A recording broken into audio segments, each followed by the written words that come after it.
Okay, this is the third part of our lesson in chapter 3, as mathematics is a language, no? Mathematics is language and symbols.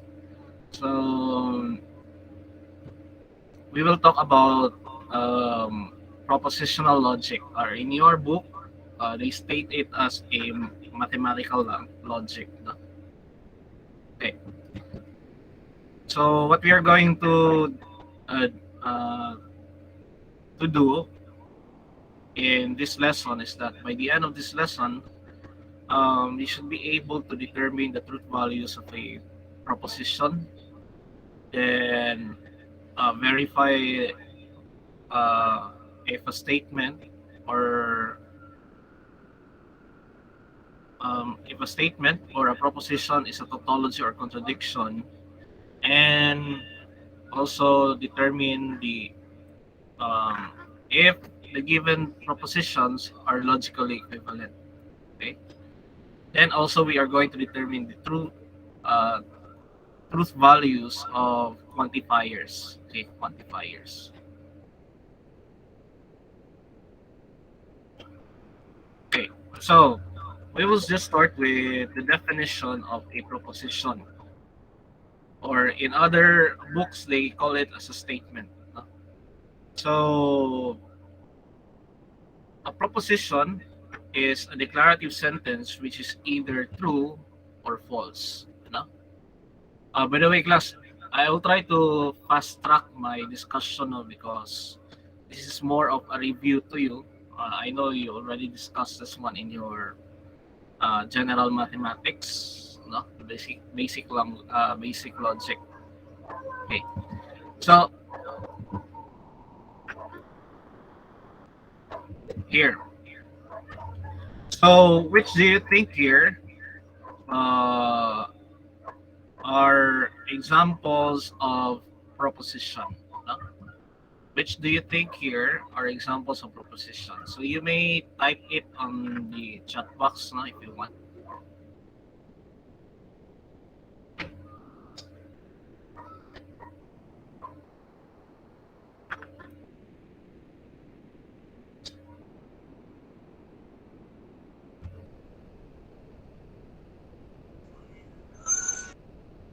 So what do you think here are which? Okay, A is a proposition, that is correct.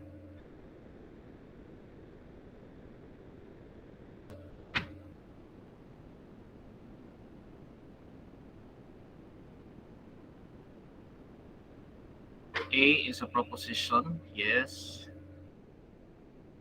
What else pa?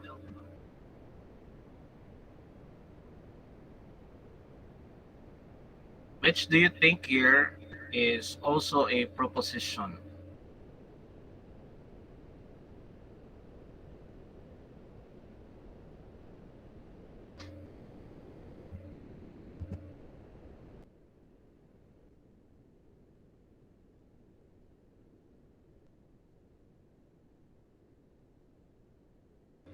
Okay, B, C, okay, A to F are proposition. That is correct, no?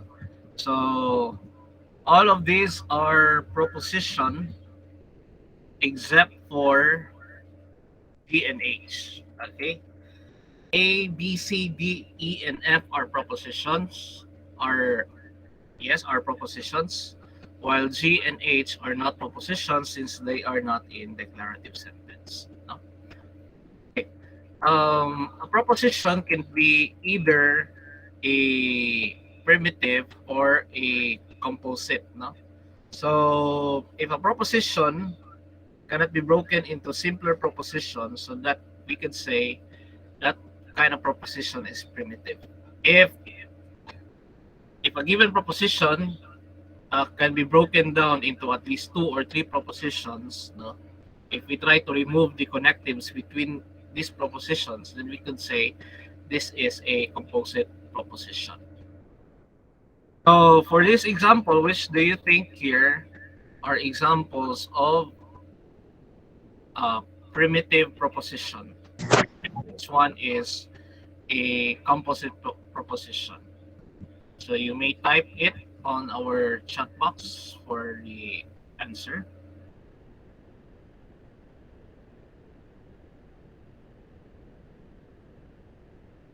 A and E are primitive.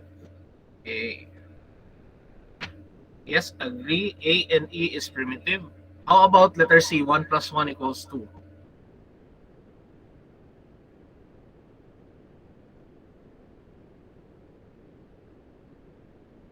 Appeals to C. Okay, so C is also a primitive proposition, no?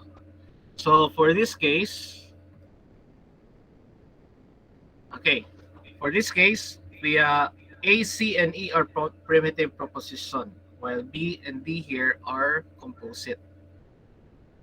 CB is composite because there are two propositions here involved, while D, there are also two propositions involved here. Marco is intelligent, Marco studies every night. So there are two propositions for letter D. That is why B and D are composite propositions. Okay, very good.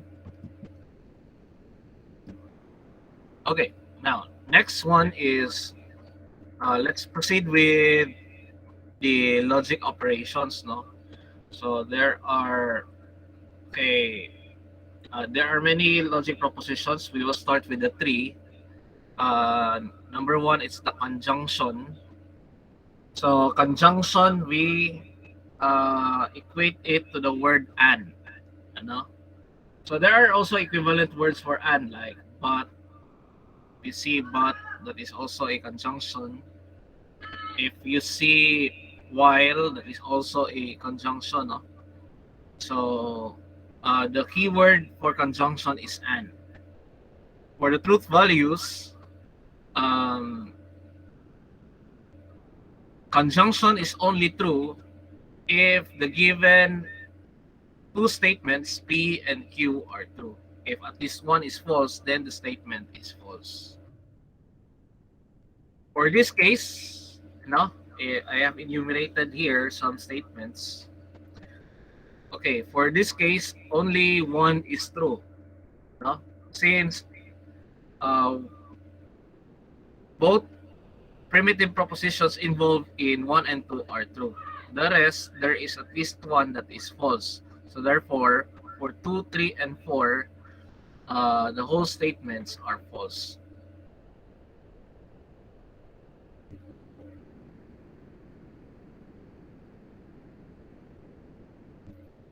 Okay. Next one is disjunction. Keyword for disjunction is or. No? So take note of that symbol for disjunction. Okay. So for disjunction, the truth value of a disjunction is that if at least one is true, then the whole statement is true. No? So it is only false for both P and Q are false. No? For both P and Q are false. So for this statement, 1, 2, and 3 here are true since at least one of them is true. Now, at least one of the primitives involved is true. While 4 is false since both primitive propositions involved in 4 is false. No?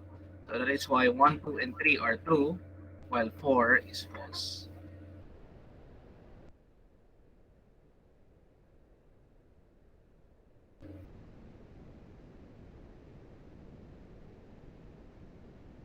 Okay.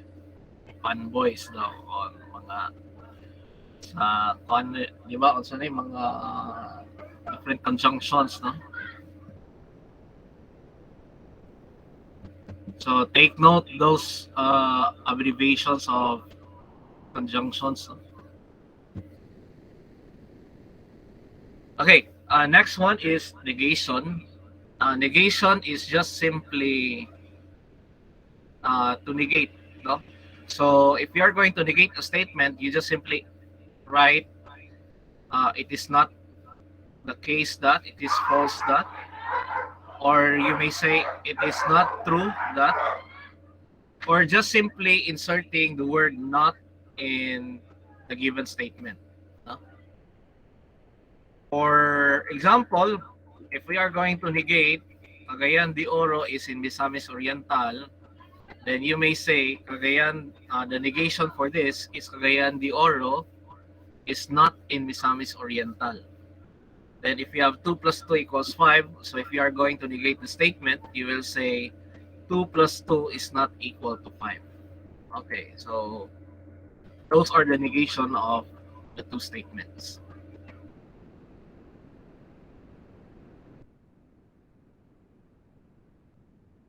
Okay.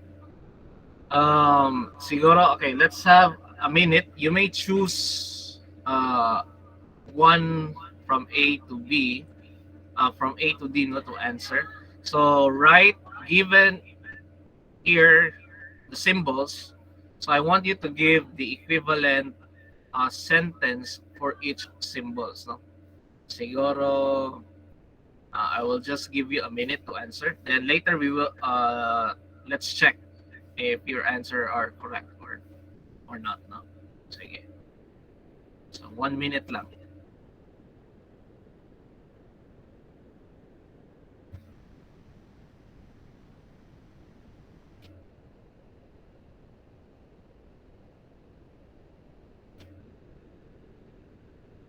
So just choose one, no? Just choose one.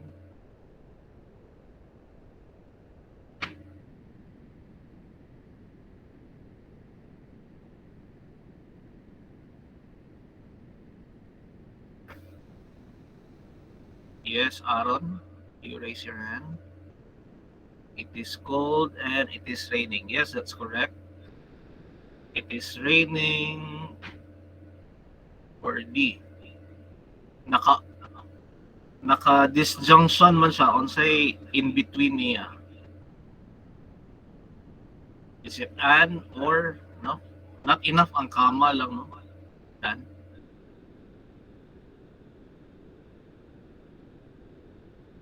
Okay, sige. Kelly, check your answers. I know you try to answer remotely. So here are the answer keys. Okay, did you get it right?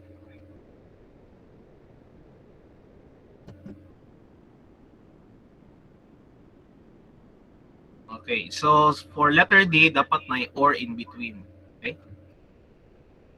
Okay, now, so let's proceed. How about this one? So just choose one, no? Just choose one. This time, the inverted way. So you are given with a statement, you are going to write the symbolic form of each statement. So try. So I'll give you maybe siguro 2 minutes, no? 2 minutes kay murag medyo medyo it takes time from longer sentence into a symbol, no? Sige, I'll give you a minute to answer this one. No, 2 minutes rather.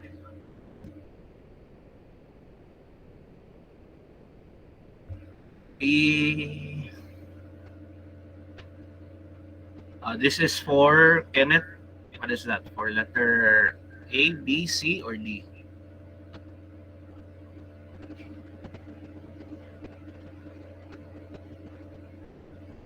A. Or Q or not B. Pero there are three statements are involved there, no? Leads Newsweek, New Yorker, and not and Time.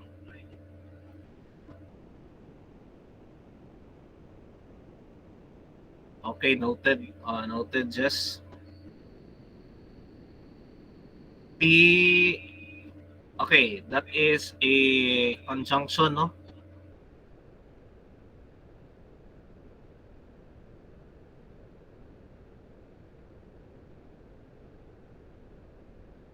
So, dapat kung or dapat naka-V siya, di ba? Yes. T or Q pero na may but not time. So na ikatulong nga statement, di ba? Okay.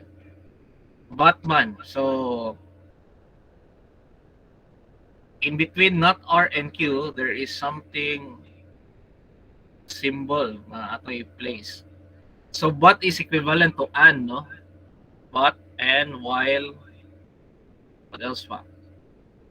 So those are equivalent to and. So conjunction yun.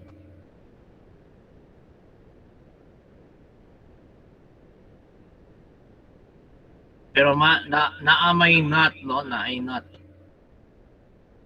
Not mine.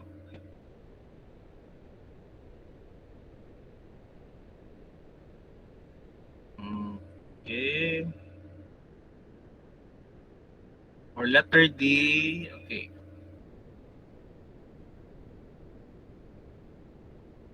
It is not true.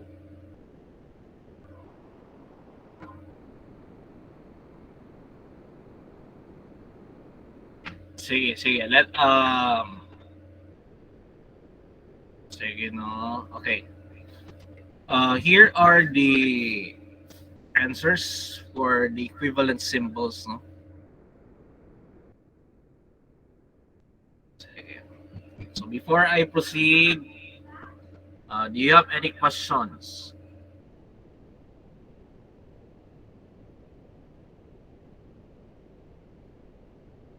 Okay. For letter C, it's enclosed in parentheses because negate niya the whole statement that Eric reads Newsweek but not Time. So I enclosed them before I negated the whole statement. I enclosed the statement in parentheses, no? Kani Eric reads Newsweek but not Time. Same also for letter D, no? I enclose first, no? Parang inuna ko pag-translate. Eric reads Time or New Yorker but not Newsweek. Then I enclose it in parentheses. Then I place the yon before it a negation symbol, no? Yeah, so that is how we write the symbol for each of these what's this logical propositions.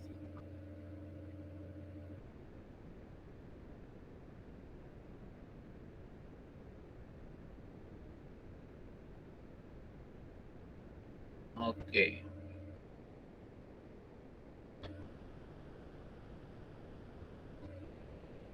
Okay, if there are no questions, so we will proceed, no? Okay, so let's proceed now with the truth tables, no? How are we going to write truth tables for a logical proposition? So let's define first what is a logical proposition, no? So let P of P, Q, and so on. So we call that as a function of proposition, denoted by an expression constructed from logical variables P and Q, which can take on the value of true or false and logical connectives, such as and, or, and not. No? So this expression is what we call proposition or the logical proposition itself. Okay, now since we have talked about logical propositions and truth table, so let's try to determine the truth table for each of the following expressions. For each of the following logical propositions. So first, let's have number one. You have not E.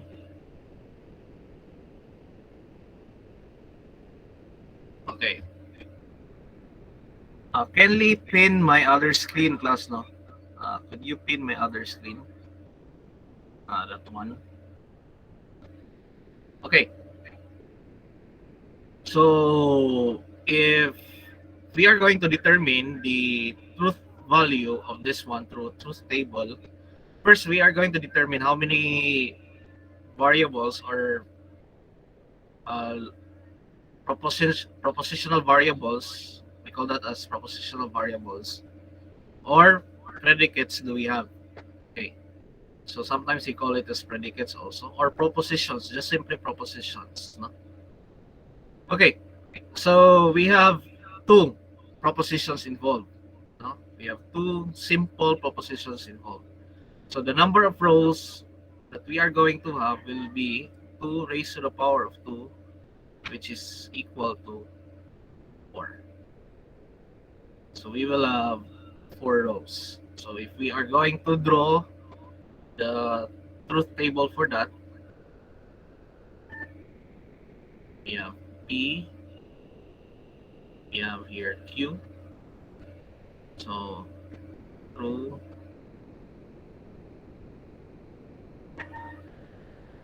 then yun, true, false, yeah. So before we are going to get the whole thing, ato sa tagsa-tagsaon, no? So we will determine first as not Q. So if we are going to negate Q, kung true ni siya, i-negate nato, this becomes false. Kaning false, i-negate nato, this becomes true. Kaning true, i-negate nato, this becomes false, and this one, this becomes true. Next is the P or not Q. P or not Q. Ang or statement or disjunction is only false if both statements are false. So, we are going to determine kung asa nag-false si P o not Q. Both silang duwa nag-false. And we have it on this line, di ba? We have it on this line. So, therefore, this is false. So, the rest will be true. So, the rest will be true. Now, last one is we have the negation. The negation of the whole statement. Since na naman taani, which is kani, so we are just going to negate this part. So if we are going to negate this, kaning true becomes false. And that is false again. Kaning false mahimong true. And kaning true here becomes false. Now this is now our truth value. No? So meaning, this statement is only true if P is false and Q is true. The rest, the statement becomes false. No? So the given statement becomes false. So that is how we determine the truth value of a given logical proposition. Okay, let's try number 2. For number 2, we have, what was that again? We have not P or and Q, not P and Q.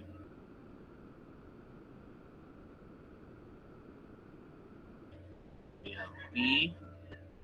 I will just hear not P. Then Q. So this is true, true, false, false. True, false, true, false. Sir, excuse me, So, sir. yes, yes. Wala na center ang imong sulat. Oh, okay, okay. Yeah. Wala na center. Okay. So, for P, the negate nato si P. So, si true, this becomes false.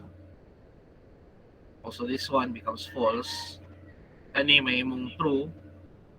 Kani also becomes true. Okay? So if we determine not P and Q, okay, saan na statement kalus-agan nito siya ma-true? Saan na statement it is only true if both statement is true. No? If both statement is true. For this case, diri nga row, no? So kani siya is true, the rest will become false. So false ni siya.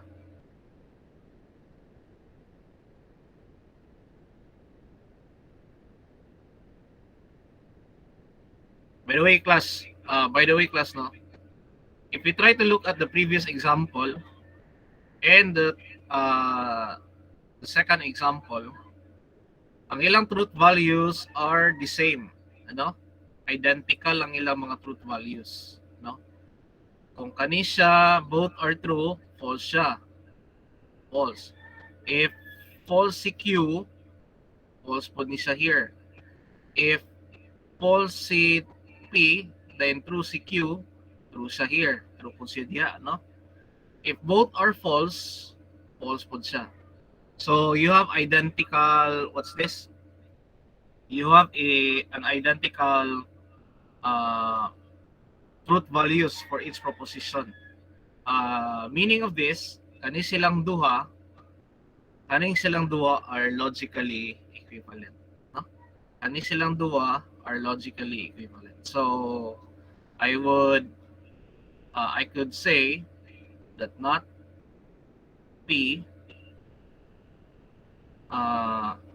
or Q or not Q is equivalent to kanina yung not P and Q. So they are just logically equivalent. Okay, parehas man sila o identical man ang ilang mga truth values. So kung identical ilang mga truth values, therefore logically equivalent sila. Okay, before I proceed, do you have any questions?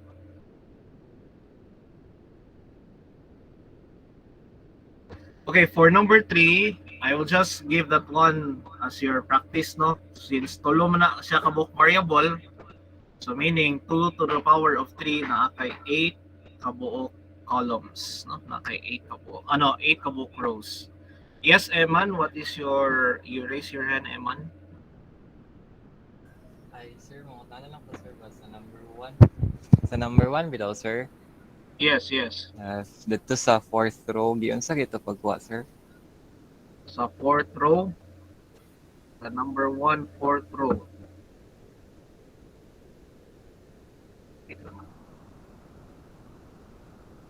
Number 1, 4th row. Kani? So di ba Yes, sir. kanino? Para di ka maglibog bitaw, ikuan nimo by column nimo ang pagkuan dili by column. By column imong pag-process sa butang sa truth value. Dili by row, no? Para dili ka libog. Anyway, di ba diri kay P and not Q man no? So we know not Q is true here. So false or true. So di ba kung at least isa ka book false, basta kung or, basta at least isa ka book true na siya. So that is why false or true, that is true. Then pag abot diri atong ginigate na to ang true, nahimo na siya o false. Yun. Mao ni siya.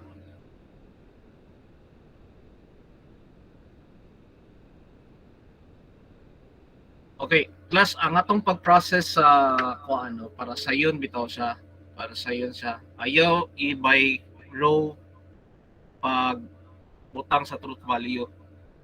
I-by column na to siya ang process. Basta kay arrange na to first. Kung upat lang ka, true, false, false, true, false for Q. Kung nakay upat na kay tulo ka variable, so upat ka true una, upat ka false. Then tag duha ka true, tag duha ka false, duha ka true, duha ka false. Then sa ato na yung RNA mo, true, false, true, false, true, false, true, false. Ano. Then ayha na dayon ka magkuha o mga truth values per operation involved para mas dali. I-by column na to og identify, no? Ang truth value. Okay, for number 3, I will just leave that one to you, no, as your practice. Okay.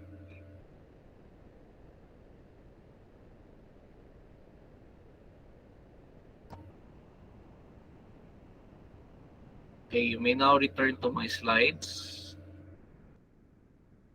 Okay, let's proceed with a tautology. Tautology and contradiction. So, a statement is said to be a tautology if sa tanan values niya, true siya. No? If tanan values niya, true. The other way, on the other hand, pag ang tanan values niya is false, then that is a contradiction. No? So, let's have these two examples here. Let me illustrate it through the examples. P and or not P. The other one is P and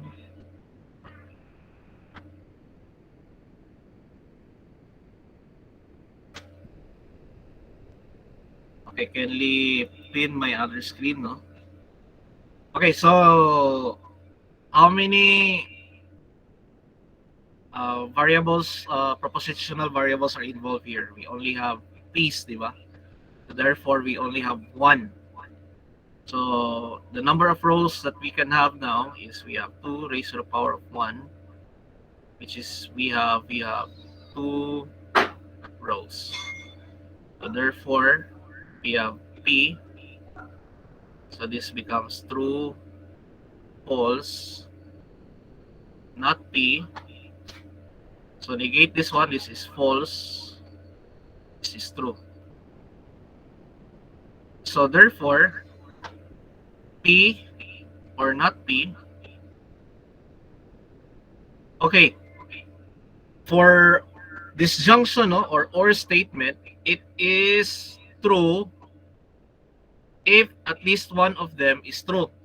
So na may isa ka book true dire, so this is true. Ani siya na may isa nga true dire, so therefore this is true. Okay? So if we try to look at the values, the truth value or whatever values of P, ang truth value niya ani nga logical proposition is true. Therefore, we can say that P or not P is a tautology. So, tautology na siya. So, kung maingon ka nga, bright lagi na siya or dili siguro. Oh. Kada nga statement, true siya nga statement. Bright lagi na siya or dili. Or, ano? Bright lagi na siya or dili. True na siya nga statement. So, that is a tautology. Pero kung may kag and man no? And guwapa lagi na siya pero dili. No? Guwapa lagi na siya pero dili. Kumura, kada siya nga statement, false siya nga statement. No? So, let's say, for example, this one, no? Okay, we only have 2 statements here involved. One predicate involved, so nalang tayo duha ka rows. P and not P. This is true, false, false, true. So, kung N nga statement, sa N nga statement, true lang siya kung duha true. Kung may isa nag-false, then false siya. So therefore, na may isa ani nag-false, this is a false statement. So therefore, ana siya, P and not P is a contradiction.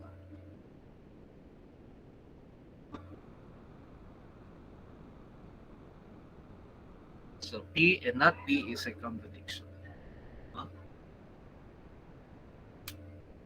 So that's how we determine if the given statement is a tautology or a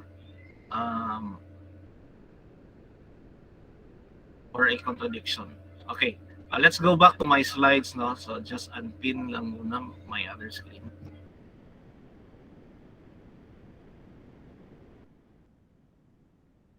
Okay.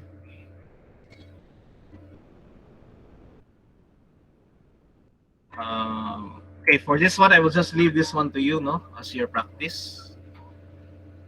By the way, class, kanibitang sa paper na solution, can we take a picture, no? Kaya wala ni na ako nabutang sa slides. Just take a picture of the one that I kaning nasa paper na solution. So just take note all of them. Take a photo. Okay, for this example, I will just leave this as an exercise. Now let's proceed with the logical equivalence. Again, okay, I already given you an example of a logical equivalent, no? Kung identical ang truth value, meaning they are logically equivalent. Okay? So I already give you an example of this kanina, so I will not discuss this anymore. So here are some examples of logically equivalent propositions, no? Okay, can you take note? Anyway, don't worry, I will share my slides to you later on, no?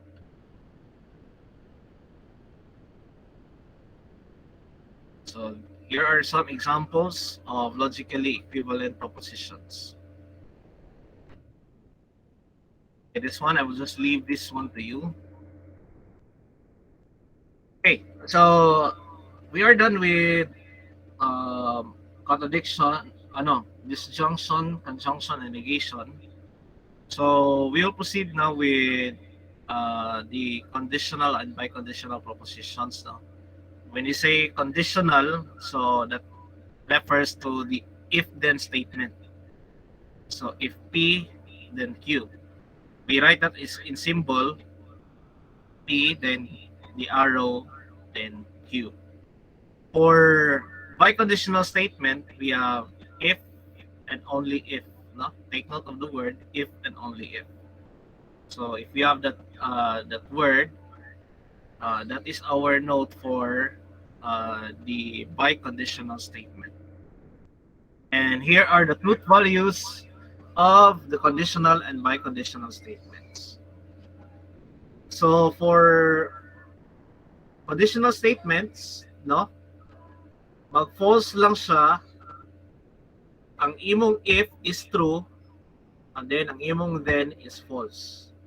The rest true siya, no? Kaya na siya mag-false if ang imong if true, then ang imong then nag-false. So aya na din ka makaingon nga false siya nga statement. Okay? The rest true siya.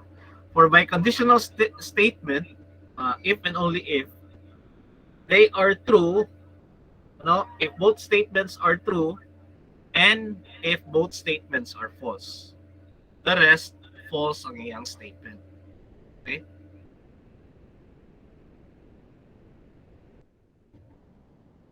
Okay, so for the negation of this, I will just leave this one to you, no?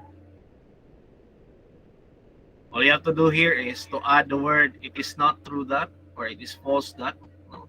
And so on. Okay.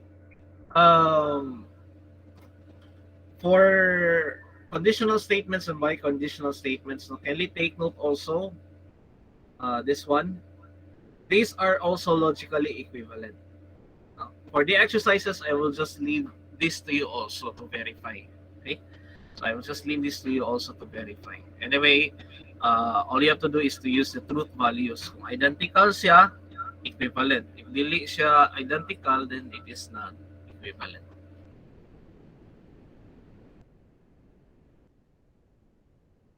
Okay, same also here.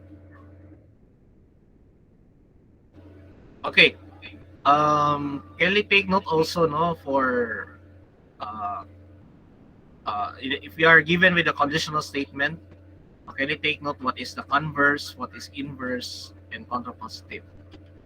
So, ang converse is just simply imong gibali.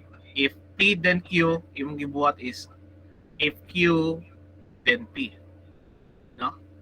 Inverse, ang inverse is just simply you negate the two statements. If not P, then not Q. No? So that is inverse. Then for the contrapositive, okay, the contrapositive, it's like the inverse of your converse. No? So gi-converse nimo siya, then pag nimo converse, imo dayon siyang inverse, meaning ginegate nimo ang iyang converse. So that is the contrapositive. So for this one, no? So kung mingon ka, if it is raining, then it is cold. Ang iyang converse is if it is cold, then it is raining. Ang iyang inverse will be if it is not raining, then it is not cold. Then ang iyang contrapositive will be if it is not cold, then it is not raining. So uh, that is the contrapositive of the given conditional statement.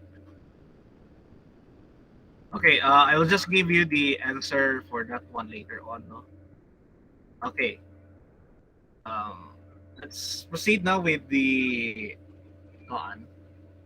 with the last subtopic for um, the proposition, mathematical logic. We'll talk about what's this? The quantifiers. Okay, but before we proceed with the quantifiers, let's define first what is a propositional function, or in other words, an open sentence. Okay, an open sentence or a propositional function defined on A is an expression P of X, which is a property of P of A, is true or false for each value of the element A in the given set A. No? In the given set A. So if that P of X becomes a statement with a truth value whenever any statement uh, A in X for each variable X. Okay. So the A is the domain of P of X, and the P of P is the element for all P of A is a true. We call that as a truth set. Okay, let me illustrate that one through an example. Okay, let's okay, can we pin it on my other screen, no? Okay, let us say you have X is an element. Okay, we have, let us say X is an element of a real number. No? So that is our premise. X is an element of real number. Now, the statement X plus 3 equals to 5 is an example of an open sentence, or an example of a propositional function or an open sentence. You know? Because this statement is neither true nor false. This statement is neither true nor false. Given in the open sentence, in the previous lesson, a statement that is neither true nor false is an open sentence. So for this case, this is an open sentence.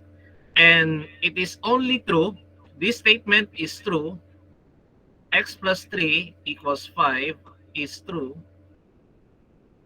if X is 2. Okay? X plus 3 equals 5 is true if X is only 2. then we could say that the truth set of this propositional, function or open sentence is the set that contains 2. No? So, ang iyang truth set ani is 2. Kung sa algebra pa, siya ang imong solution set. Okay? Siya ang imong solution set. Kung sa logic, truth set siya. Say for example, if you have on the set of let's say x is an element of z, tama ba? Such that x plus 3 is lesser than I will just say n na lang, n, natural numbers, equal to 5. For example, no? In the set of natural numbers, 1, 2, 3, 4, 5, 6, 7, 8, and so on. So, what do you think are the values of x in a natural number? So, this is an open sentence, diba? This is an example of open sentence. So, for this open sentence, what should be the value of x that makes this given statement true? Unsa nga natural number nga mo qualify ani nga statement na becomes true siya?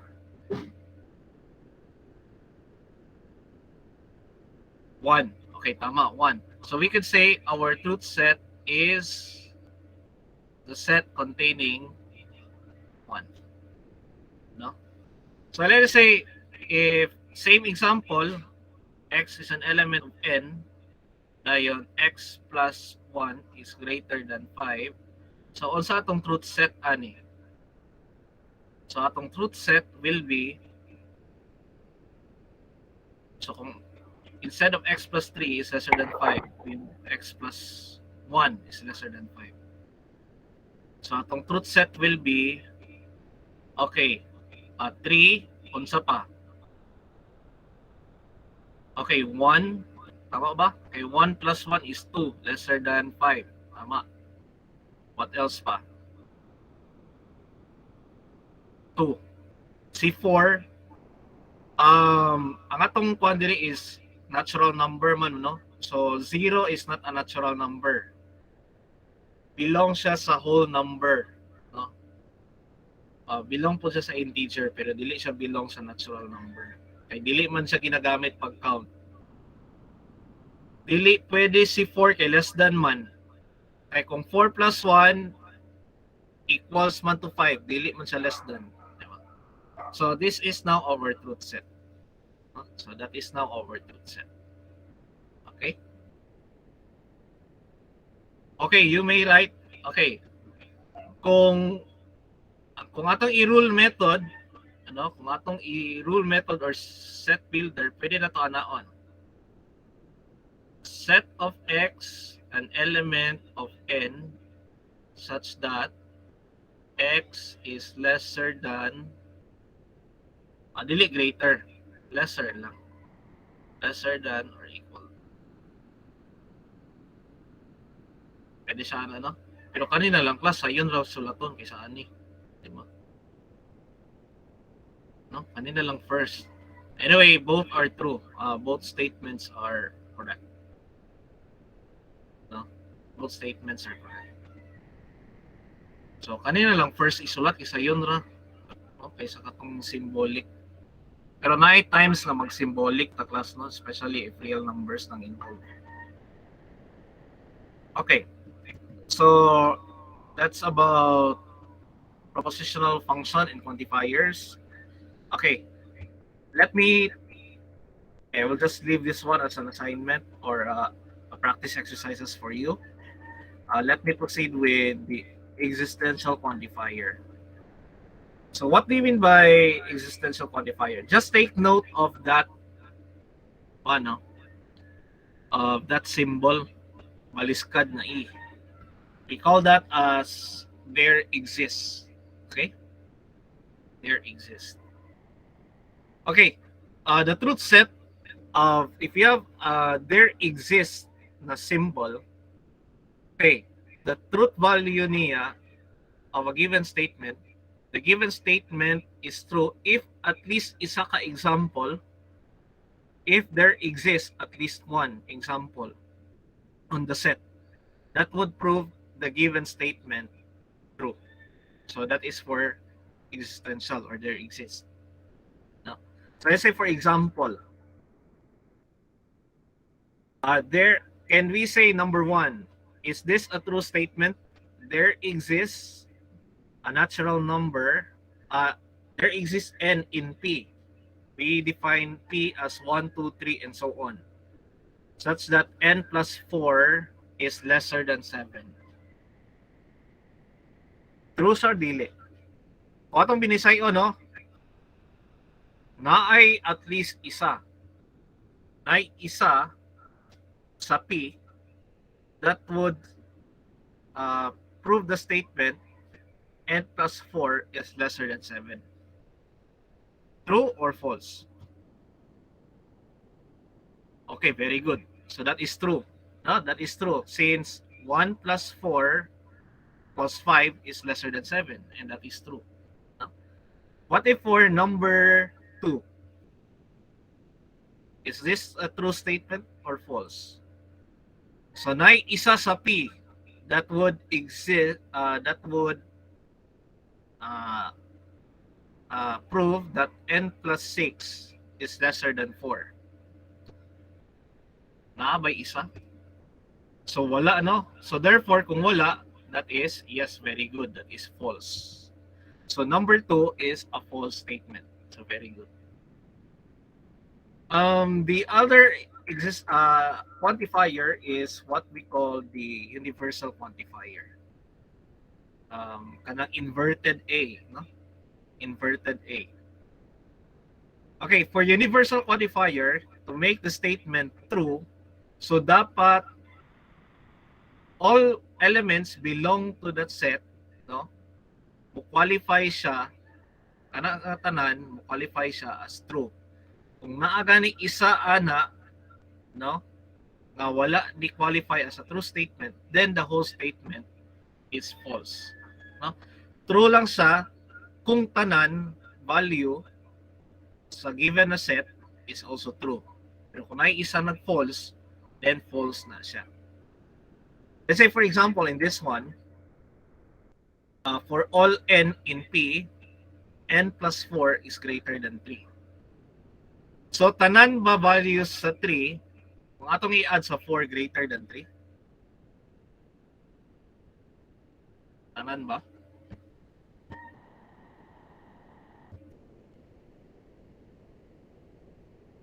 Tanan ba values na n, kung i-add na to o 4, tanan ba values sa n nga naa sa P, meaning 1, 2, and so on, i-add ni mo sa 4, greater than 3 ba siya? Yes, no? So therefore, true or false? Is it true? Okay, that is true. Kay tanan man, di ba? Since tanan siya true for all n, therefore that statement is true. For number 2, for all n in P, n plus 2 is greater than 8. Okay, it is false. Very good. Kay naay isa ka example na dili siya mo qualify as a true statement, no? Kay kung 1 plus 2 is 3. 3 is lesser than 8. So kana siya false. So number 2 is false. Very good. Okay. So number 2 is false. So baliskad, no? Kung sa existential nga quantifier, kung at least isa nga naay true siya. No? Pero kung sa kuan, universal quantifier, dapat tanan siya true para mahimong statement true. No?